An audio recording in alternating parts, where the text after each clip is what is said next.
Yo les mecs, j'espère que vous allez bien. Aujourd'hui, je vous fais une petite vidéo sur le fait d'avoir une structure, un planning dans la journée et le fait que ça t'aide à atteindre tes objectifs, que tu passes une bonne journée ou que tu passes une journée de merde comme moi actuellement. Aujourd'hui, comme tous les jours, j'ai 20 000 pas à faire. Si je m'écoutais, je les ferais demain, voire la semaine prochaine. Mais le fait est que dans mon planning, j'ai de telle heure à telle heure, je dois faire 6 000 pas. De telle heure à telle heure, je dois encore faire 6 000 pas.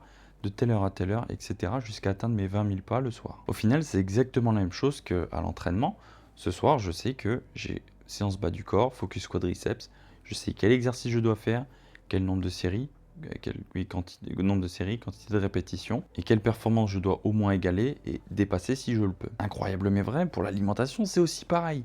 Je sais ce que je dois manger, quand je dois le manger et dans quelle quantité. Et putain, en plus, t'imagines pas la chance, ça sert précisément mes objectifs. Parce qu'à un moment donné où j'ai pris le temps de me poser, de créer un planning, de me demander quels objectifs je voulais atteindre, quelles étapes je pouvais mettre en place au quotidien pour les atteindre. J'ai bidouillé un planning, je l'ai mis en pratique et le plus important, je l'ai adapté en fonction du feedback, c'est-à-dire en fonction de ce que j'arrivais pas à faire chaque jour, les points de friction, les moments où par exemple c'était un problème de marché alors que ça ne l'était pas à d'autres. Et c'est à force d'ajuster ça que tu finis avec le planning idéal par rapport à tes objectifs qui te permet d'avancer tous les jours, que tu sois dans un mood de merde ou dans un bon mood, que tu aies passé une nuit de merde ou une super nuit, que tu sois de bonne ou de mauvaise humeur. Après, je suis d'accord, la vie c'est pas si simple, il y a des jours quand ça veut pas, et au moins avoir un planning et une structure, ça te permet essentiellement de ne pas avoir à penser, à mettre d'énergie dans savoir si tu as envie de faire l'action ou pas. Tu sais que tu dois faire ça à tel moment, tu le fais, point. Et quand t'as pas envie, alors que c'est marqué sur ton planning que tu dois faire ça, tu entraînes ta discipline et tu entraînes ton cerveau à comprendre